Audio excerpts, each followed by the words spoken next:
Meus irmãos, a paz do Senhor. Amém. Vamos colocar em pé e fazer uma oração. Oramos. Amado Deus e Pai, em nome de Jesus, nós somos gratos a Ti, ó Pai, por estarmos aqui na Tua casa, Senhor. Venha, ó Deus, abençoar, Pai, essa escola bíblica de uma forma toda especial. Abençoa Teus filhos, Tuas filhas que aqui estão e aqueles que estão a caminho da Tua casa, Pai. Que o Senhor possa derramar a Tua graça, a Tua misericórdia, Pai. Abençoar, Pai, o professor aqui nessa manhã, Senhor. Em nome de Jesus. Amém.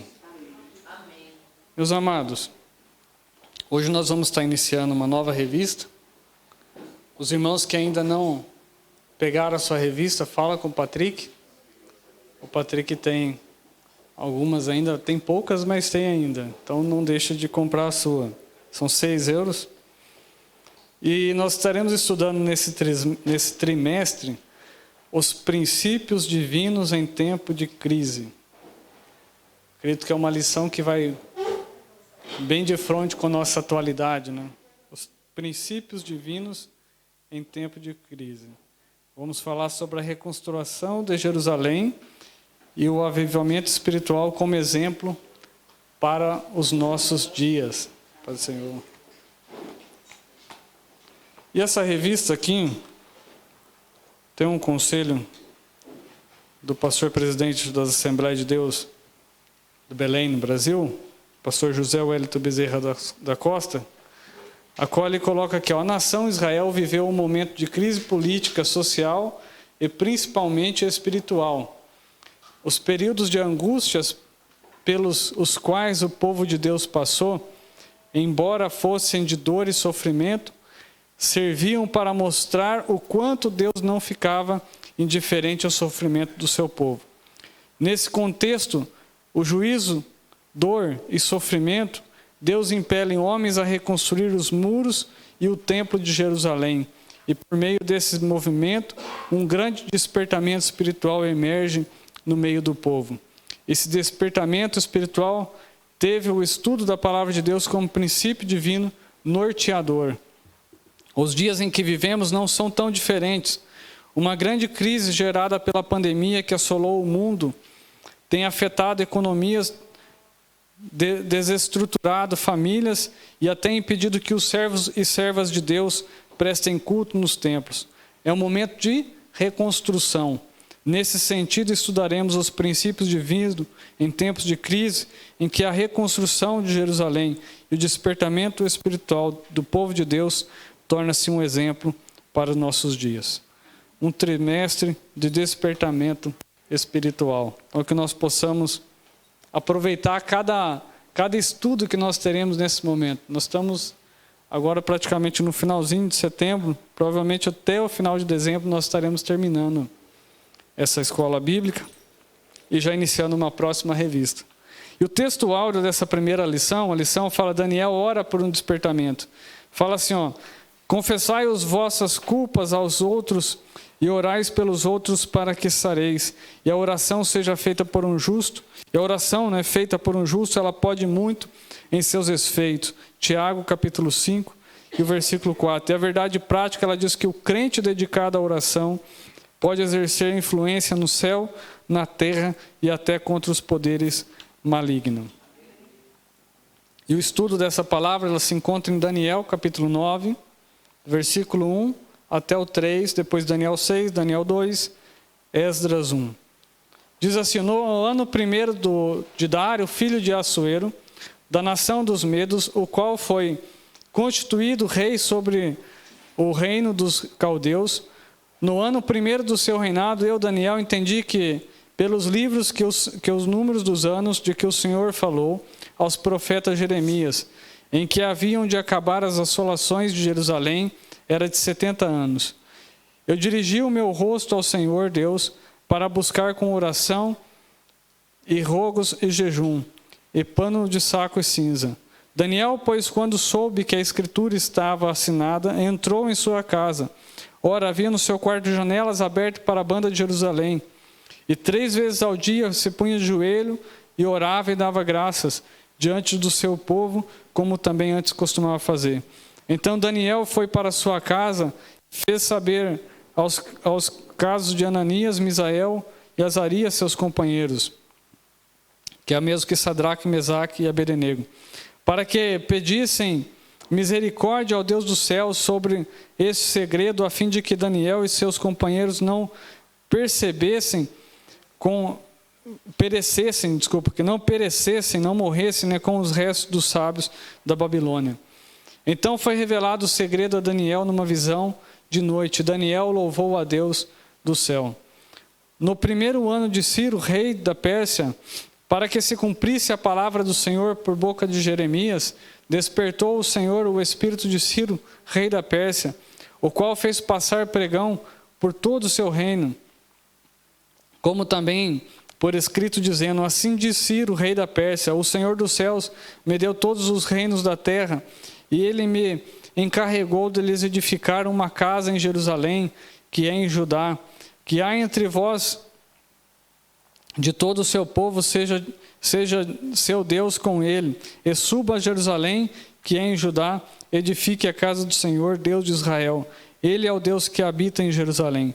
E todo aquele que ficar em alguns lugares em que andar peregrinando, os homens do seu lugar o ajudarão com a prata e com o ouro, e com fazenda e com os gados, afora das dádivas voluntárias para a casa de Deus, que habita em Jerusalém.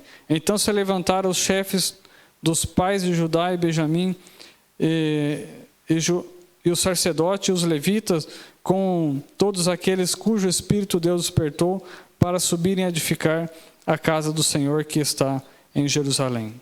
O objetivo geral, irmãos, dessa lição é conscientizar sobre a necessidade de estudar a palavra de Deus e orar e buscar um despertamento proveniente de Deus nesses dias trabalhosos. Então, que o Senhor possa nos abençoar nesse trimestre, que pode ter certeza que vai ser um trimestre muito edificante para as nossas vidas. Nós possamos meditar em cada aula, porque cada aula Deus vai estar revelando algo para nós podermos continuar caminhando. Que Deus venha abençoar nosso diácono Patrick essa manhã para ministrar essa aula aos nossos corações.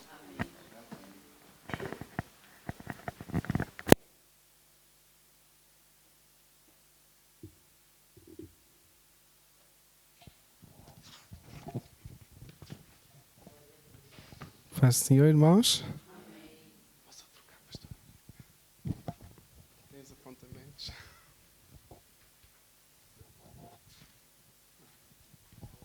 É outra.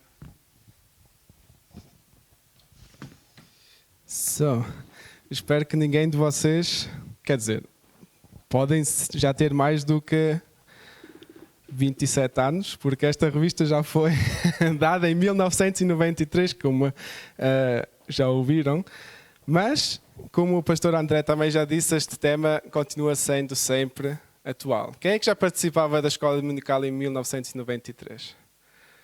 Ninguém. Eu ainda não tinha nascido, por isso eu não.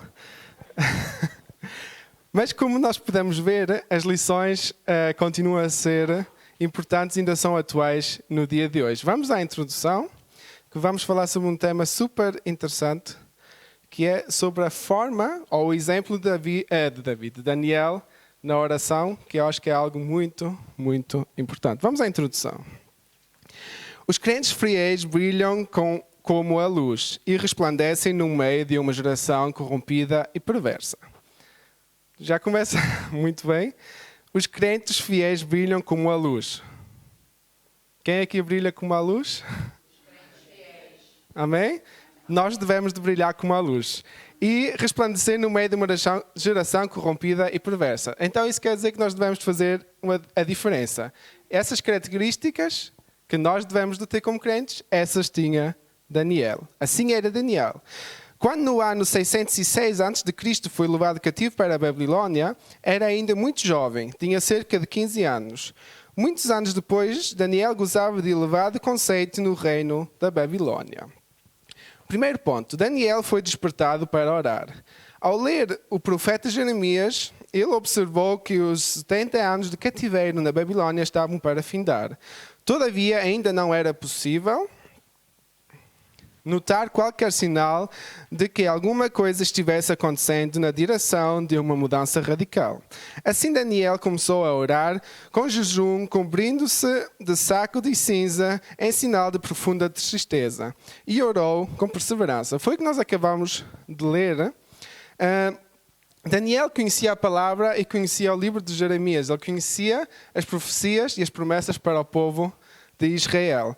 Na mesma, ele não sabia quando é que havia de acontecer e os 70 anos é um tempo muito extenso. Nós muitas vezes não temos paciência de esperar até amanhã para que alguma coisa aconteça, mas Daniel sabia que tinha que esperar 70 anos para que houvesse alguma alteração na situação que estava a viver na Babilónia. E então ele tomou a decisão certa, que é a que nós também devemos tomar, que é orar, jejuar e se humilhar perante Deus para que ele continue a ter compaixão com eles e não se esqueça do seu povo. Ok? Ponto 1. Daniel vivia uma vida consagrada a Deus. Isto dava-lhe condições de orar. A Bíblia diz: a oração dos retos é o seu contentamento. E ele escutará a oração dos justos. Daniel não se misturou com o paganismo e vivia conforme sua consciência no temor do Senhor. Daniel é considerado como um exemplo e um modelo para os crentes de todos os tempos. E vamos fazer aqui um pequeno pensamento, um pequeno parênteses. Daniel, como jovem, chegou nesse mundo completamente diferente daquele que ele tinha crescido. Um mundo que não vivia a religião ou a fé que ele tinha. Um mundo que era pagã, que era mau a comparar com aquilo de onde ele estava a vir.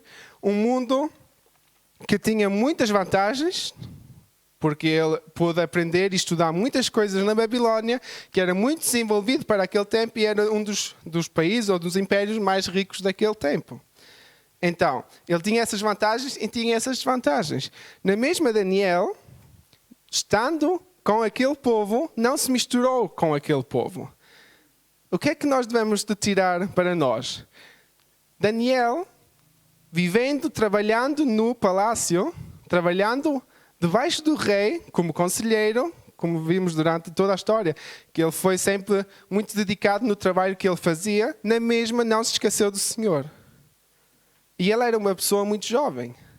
E qual é a tendência nossa? De nós, para sermos aceitados pela geração ou pela sociedade em que vivemos, muitas vezes temos a tendência de aceitar coisas que vêm de fora. Mas Daniel não.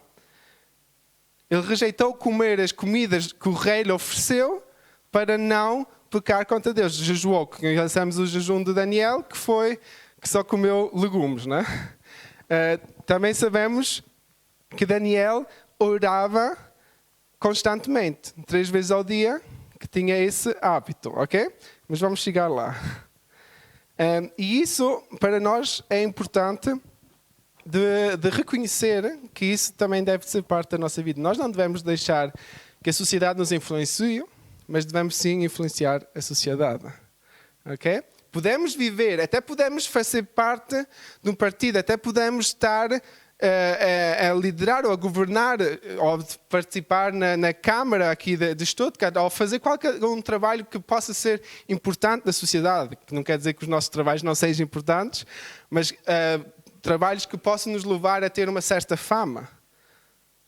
Mas na mesma reconhecer de onde vemos e a quem pertencemos. E nunca pensar que estamos aqui porque somos alguma coisa e nunca pensar que devemos fazer certas coisas só para agradar o homem. Daniel tinha sempre a prioridade de agradar a Deus. Amém? Segundo ponto. A estatura espiritual de Daniel capacitava-o para enfrentar verdadeiros combates em oração. Muitos crentes não conseguem servir de ajuda decisiva com as suas orações, porque nunca chegaram a experimentar o que significa combater em oração. O que significa perseverar firmemente em oração? Somente visitam de vez em quando um culto de oração. Daniel, porém, tinha por hábito orar 3 vezes ao dia. Quando sua própria vida, bem como a de seus amigos e de todos os sábios da Babilônia, estava em perigo, Daniel alcançou o livramento e a vitória através da oração. Daniel era, portanto, experiente na vida da oração. E eu aqui escrevi uma pequena pergunta. hábito de orar ou oração habitual? Parece igual, mas tem uma grande diferença. Daniel tinha o hábito de orar. Isso quer dizer que ele tinha os seus horários, ele ia 3 vezes ao dia orar. Orar, a sério. Muitas vezes nós também pensamos que temos esse hábito de orar, mas enfim, ao cabo só temos a oração habitual, que é antes dos alimentos, antes de ir para a cama ou acordar, e nós fazemos a nossa reza, porque não é outra coisa, se nós repetimos sempre as mesmas palavras, fazemos a nossa reza do cada dia, em vez de orar verdadeiramente. Em vez de estar gratos, talvez verdadeiramente, por Deus nos dar mais um dia, nós dizemos: Senhor, eu te agradeço por mais um dia, porque é aquilo que nós dizemos todas as manhãs. E temos de ter esse cuidado. Nós não podemos cair na nossa oração habitual, mas ter um hábito saudável de oração. Eu também não acordo todas as manhãs e falo a mesma coisa com a minha mãe. Assim como vocês não acordam e falam a mesma coisa todos os dias com o vosso esposo ou com a vossa esposa. Vocês acordam e falam aquilo que é necessário para este dia. E é assim que deve ser a nossa oração com Deus. É falar aquilo que nós vemos que é necessário para este dia e aquilo que agrada a Deus.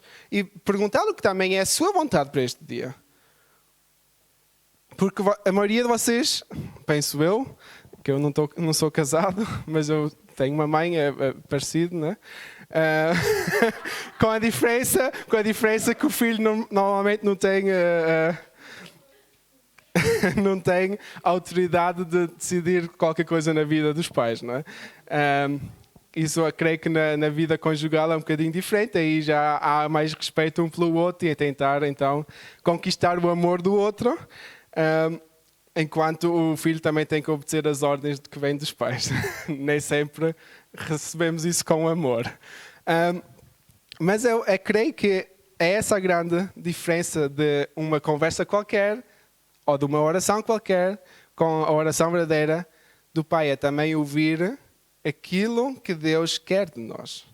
Assim como o esposo quer ouvir aquilo que a esposa tem no seu coração para tentar agradá-la, e a esposa quer ouvir aquilo que o esposo tem no coração para tentarem ajudarem-se uns aos outros e agradarem-se uns ao outro. Porque se todos em casa estão a lutar um contra o outro, não vai haver sucesso na casa. Se nós estamos só a dar as nossas lengas, as nossas palavras do dia a dia ao Pai e não falamos bem com o nosso Pai, não ouvimos o que Ele quer de nós, não estamos orando verdadeiramente. Então, lição de Daniel: orar regularmente, mas também com comunhão, com entrega absoluta ao Pai, ok? Pronto, terceiro ponto. Coincidindo com o período da oração de Daniel, profundas mudanças estavam para acontecer na Babilônia. O rei da Babilônia estava em guerra com medos e persas. O rei da Babilônia era, na época, Nabonido. Isso. Seu filho, Belsazar, estava na capital, a cidade da Babilônia, cuidando dos assuntos administrativos do governo. Belsazar organizou uma festa para seus grandes. Estando já embriagado, mandou trazer os vasos sagrados que o rei Nabucodonosor havia trazido do templo de Deus em Jerusalém e havia colocado no templo pagão da Babilônia. Ele e todos os seus convidados beberam vinho nestes vasos santos. Houve então uma intervenção divina. O rei viu que dedos de mão de homem escreviam na parede de fronte do castiçal. Acabou-se a alegria da festa, os joelhos do rei tremiam, sábios e astrólogos não puderam interpretar a mensagem escrita na parede. Finalmente, Daniel foi introduzido na festa e interpretou o texto escrito na parede. Entre outras coisas, estava escrito: dividido foi o teu reino, e deu-se aos medos e aos persas. Naquela mesma noite foi morto Belsazar, rei dos caldeus. E vamos ler essa parte. Eu creio que é muito conhecida, mas é uma parte importante na vida de Daniel, que encontra-se em Daniel 5. Daniel 5. Do 2 ao 5.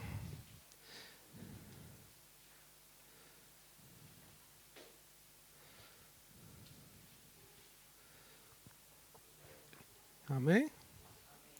Daniel 5, do 2 ao 5. Havendo Belsassar provado o vinho, mandou trazer os vasos de ouro e de prata que Nabucodonosor, seu pai, tinha tirado do templo que estava em Jerusalém, para que bebessem por eles o rei e os seus grandes, as suas mulheres e concubinas. Então trouxeram os vasos de ouro que foram tirados do templo da casa de Deus, que estava em Jerusalém, e beberam por eles o rei, os seus grandes, as suas mulheres e as concubinas.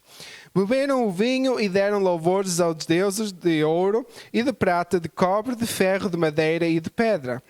Na mesma hora apareceram uns dedos de mão de homem e escreviam de fronte do castiçal na estocada parede do palácio real, e o rei via a parte da mão que estava escrevendo. E vamos ao 13. Daniel foi introduzido à presença do rei, falou o rei e disse a Daniel: És tu aquele Daniel dos cativos de Judá que o rei meu pai trouxe de Judá? Vamos fazer uma pequena pausa aqui. Aqui podemos ver que Daniel já era conhecido no palácio real, ok? Então ele não era uma pessoa desconhecida e Deus não lhe tinha dado a sabedoria que ele tinha por acaso, ok? Deus tinha um propósito atrás disso tudo. E vamos continuar no 23, que diz: E te levantaste contra o Senhor do céu, pois foram trazidos os vasos da casa dele perante ti, e tu e os teus grandes e as tuas mulheres e as tuas concubinas bebestes vinho por eles. Além disto, deste louvores aos deuses de prata, de ouro, de cobre, de ferro, de madeira e de pedra, que não veem, não ouvem, nem sabem, mas o Deus em cuja mão está a tua vida e todos os teus caminhos, a ele não glorificaste. Então dele foi enviada aquela parte de mão e escreveu-se esta escritura. Esta, pois, é a escritura que se escreveu. Mené, Mené, Tekel, Ufarsim. E esta é a interpretação daquilo. Mené, contou Deus o teu reino e o acabou. Tekel, pesado foste na balança e foste achado em falta. Peres, dividido foi o teu reino e deu-se aos medos e aos persas. Então mandou Belsassar que vestissem a Daniel de púrpura e que lhe pusessem uma cadeia de ouro ao pescoço e proclamassem a respeito dele que havia de ser o terceiro dominador do reino. Naquela mesma noite foi morto Belsassar, rei dos caldeus. Amém? Ok, aqui podemos ver essa história toda. Eu creio que é bem conhecida. Deus pessoalmente escreveu ou mandou escrever aquelas frases ou aquelas palavras na parede do rei. E Belsassar então recebeu o recado transmitido por Daniel. E o que nós podemos ver, por isso é que eu continuei a ler no 31, é que ele vestiu Daniel de púrpura e deu-lhe uma cadeia de ouro e pronto, deu-lhe as honras, a gratidão pela tradução. O que eu vejo aqui, que foi o erro, porque provavelmente ele podia ter tido a chance de sobreviver aquela noite, porque eu creio que Deus também tem compaixão com os incrédulos. Mas Belsassar não tomou a decisão em honrar a Deus depois de saber o erro.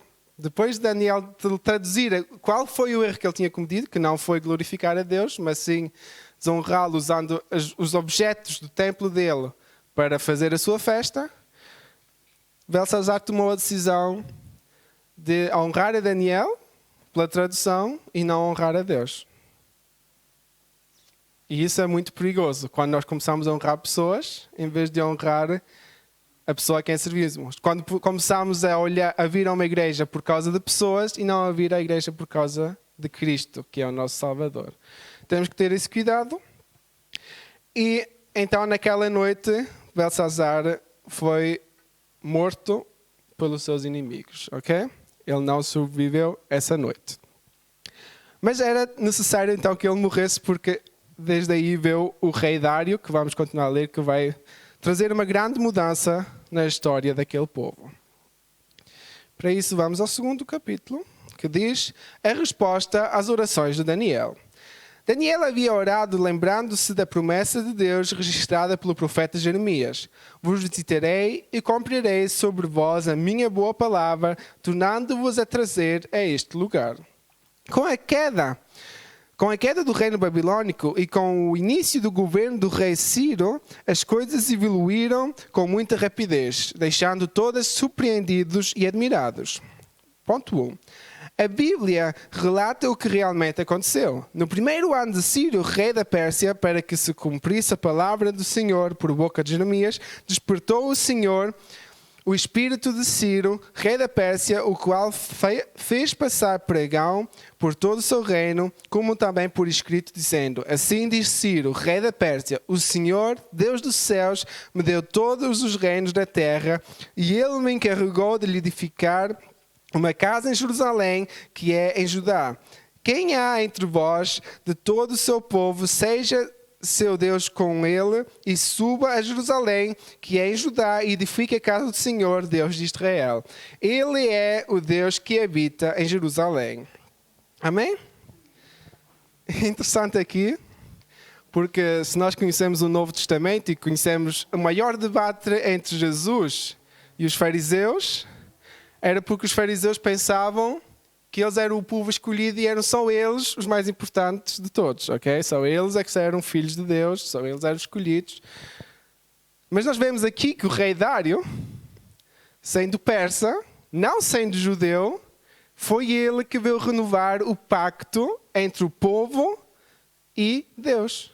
Foi ele que veio trazer paz de volta para o povo de Israel. Porquê? Porque Deus tinha preparado isso tudo assim.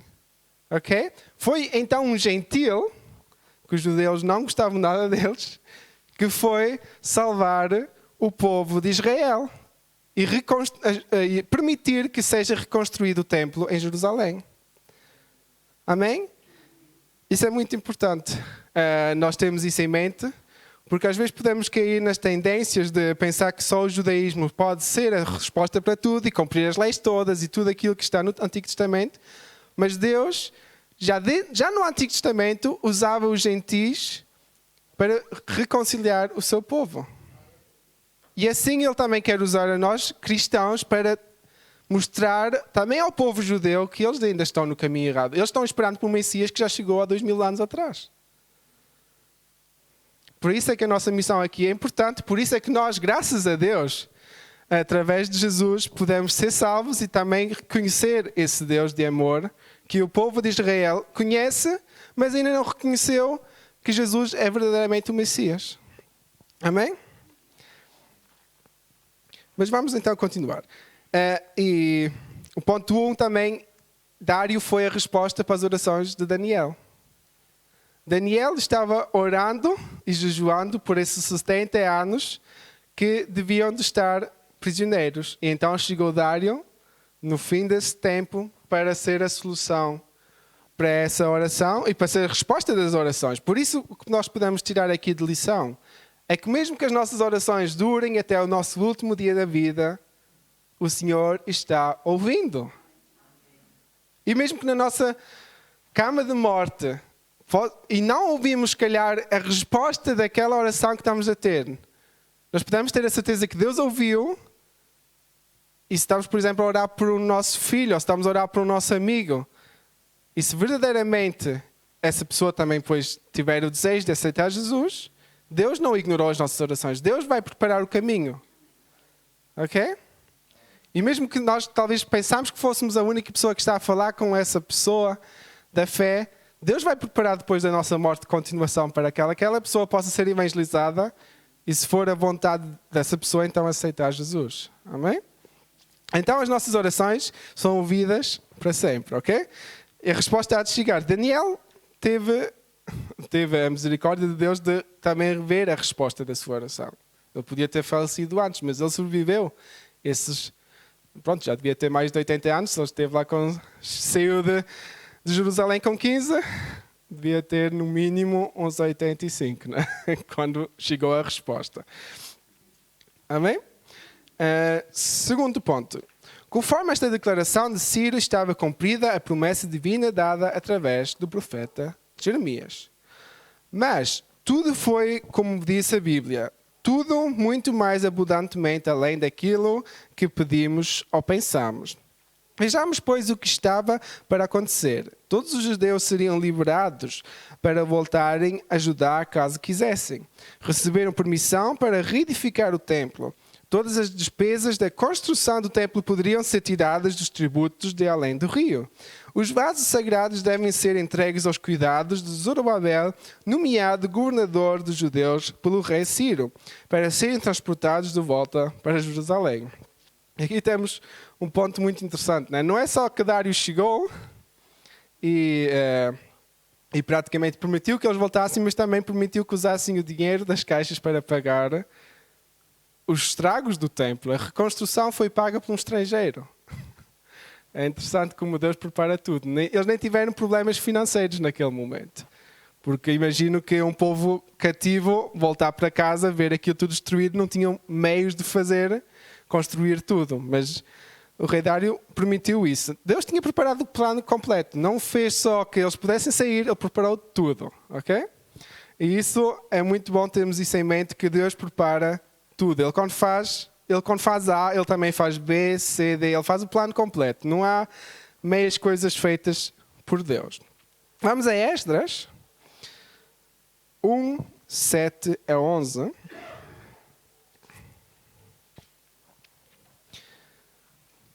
Esdras 1, 7 a 11. Esdras é um livro que poucas vezes lemos, que é logo a seguir a Crônicas, e é antes de Salmos, antes de Jó, antes de Esther e antes de Neemias, ok? Quem encontrar os Salmos costuma ser mais fácil ir ao para trás, então vão encontrar esse livro pequenino de Esdras. Amém? 1 a partir de 7. Também o rei Ciro tirou os vasos da casa do Senhor que Nabucodonosor tinha trazido de Jerusalém e que tinha posto na casa dos seus deuses. Este tirou Ciro, rei da Pérsia, pela mão de Mitrat, o tesoureiro, que os deu por conta a Sesbazar, príncipe de Judá. E este é o número deles: 30 bacias de ouro, 1000 bacias de prata, 29 facas, 30 taças de ouro, 410 taças de prata e de outra espécie, e 1000 outros vasos. Todos os vasos de ouro e de prata foram 5400. Todos estes levou Sesbazar quando os do cativeiro subiram de Babilônia para Jerusalém.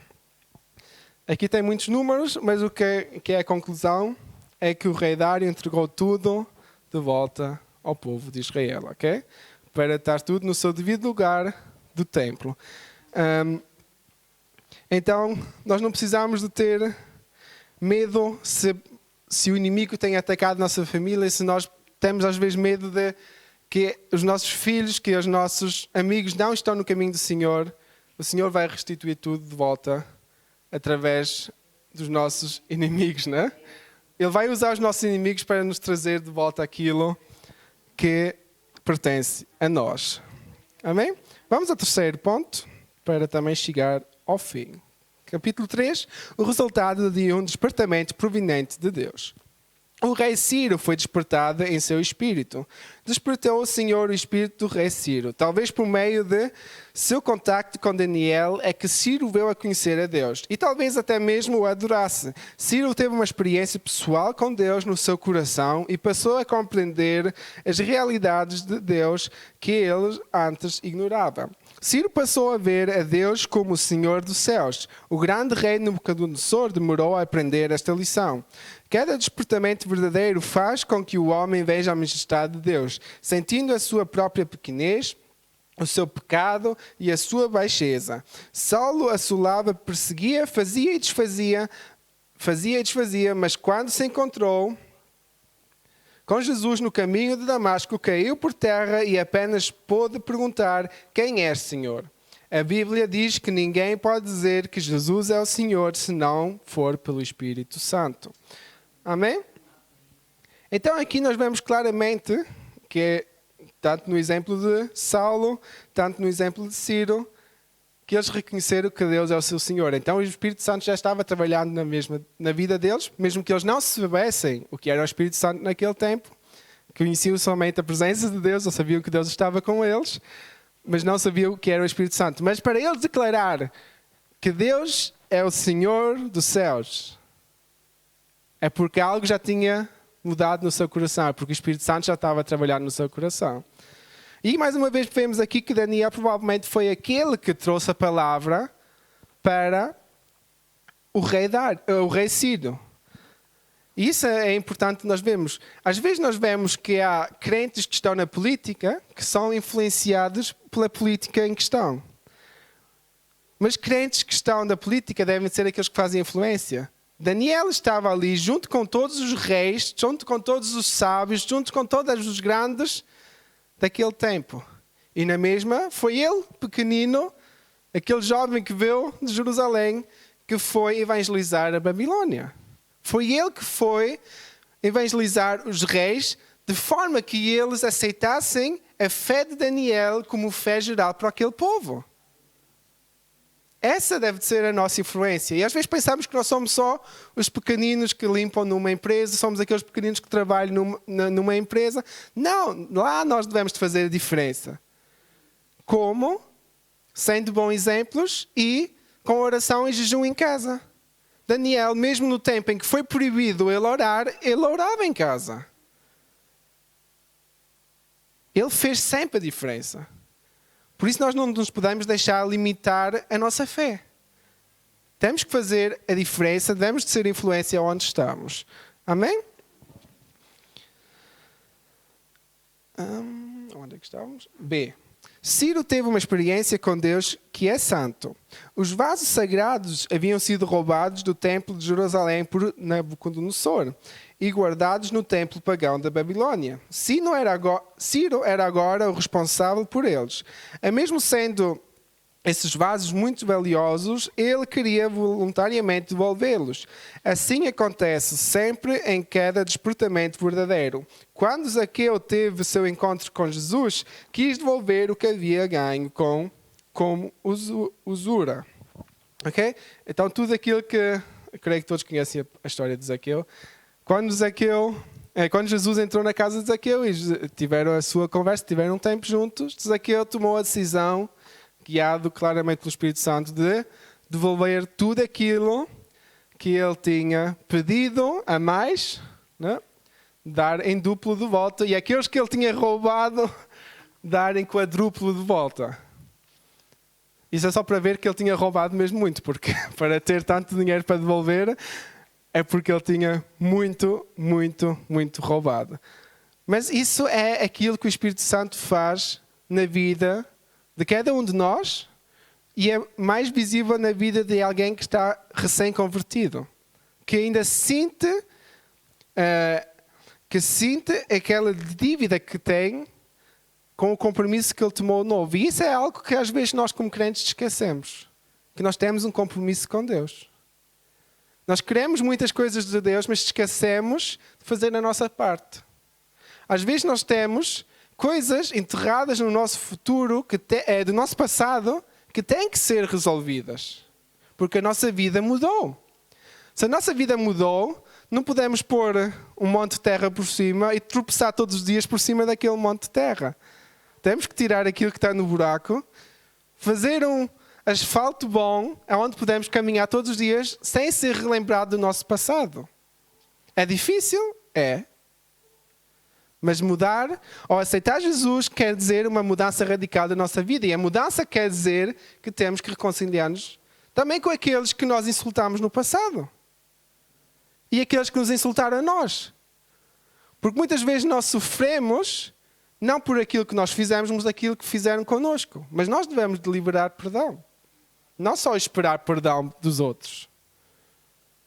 E isso é muito difícil. É necessário fazer isso. Assim como Zaqueu, assim como Ciro. E Ciro nem foi o culpado de ter aquelas coisas no templo da Babilônia, porque ele simplesmente tinha chegado ali, mas na mesma ele reconheceu que deve de entregar isso de volta.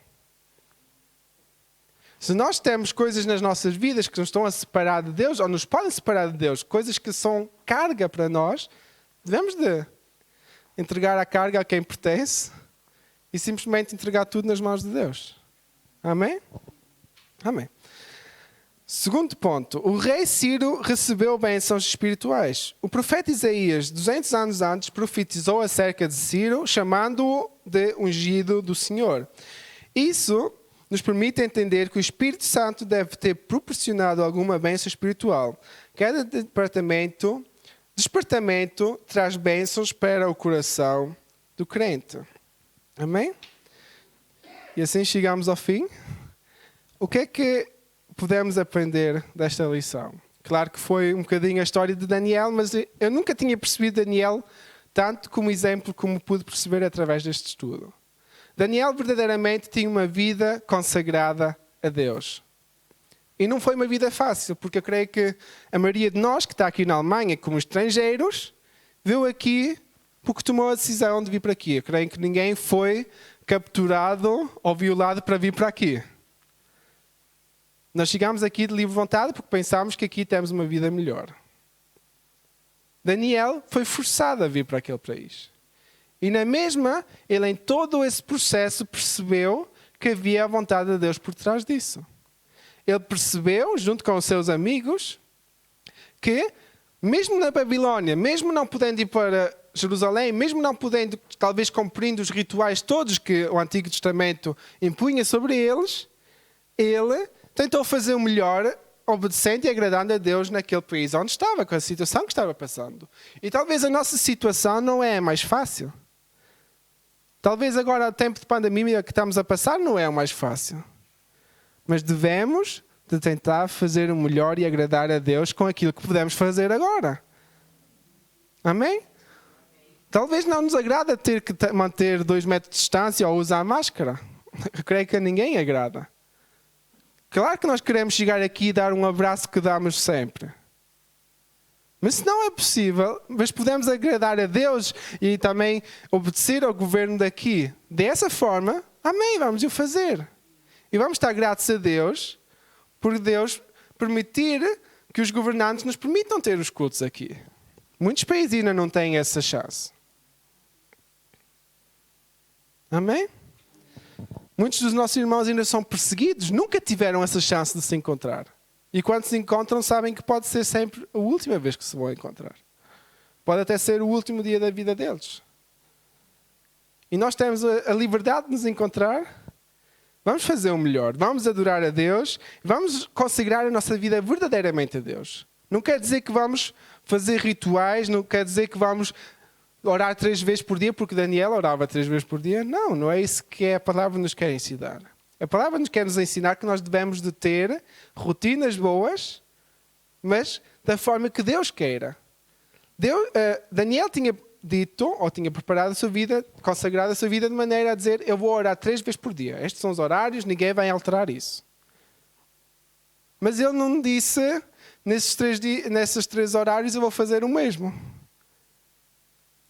Eu vou dizer a mesma palavra, vou fazer o meu ritual do dia a dia. Não.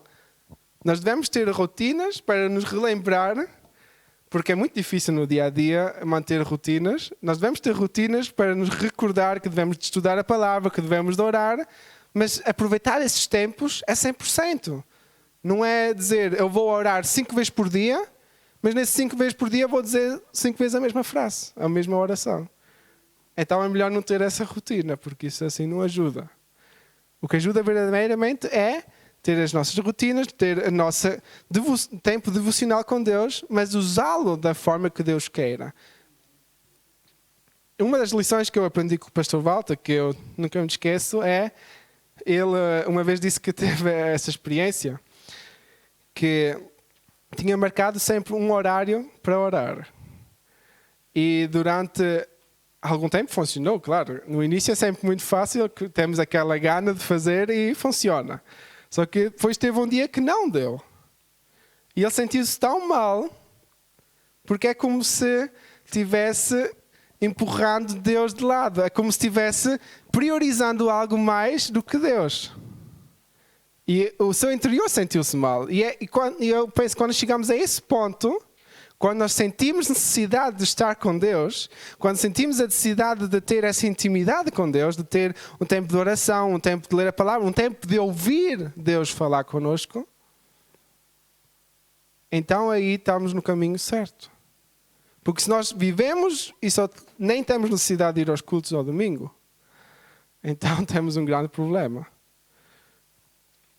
Porque calhar por fora temos a estampa de crente, mas por dentro não. E o nosso interior é importante. Amém?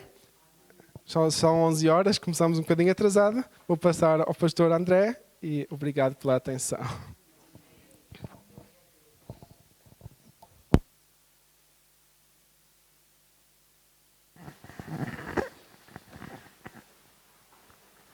Amém, meus irmãos.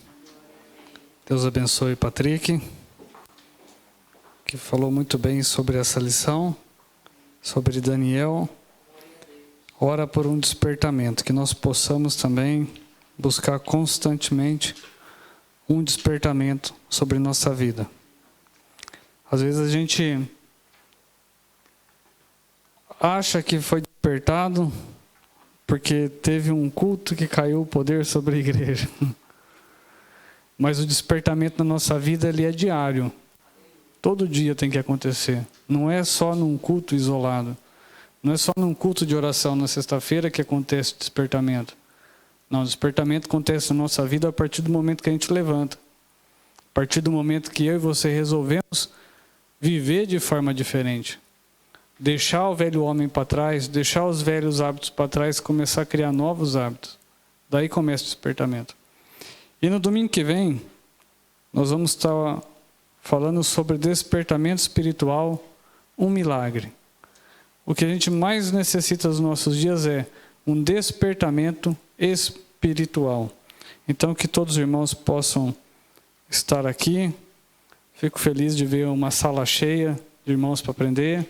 Aqueles que não pegaram o serviço, tem ainda, Patrick? Tem revista ainda, os irmãos procurem o Patrick. Que Deus abençoe a todos em nome de Jesus.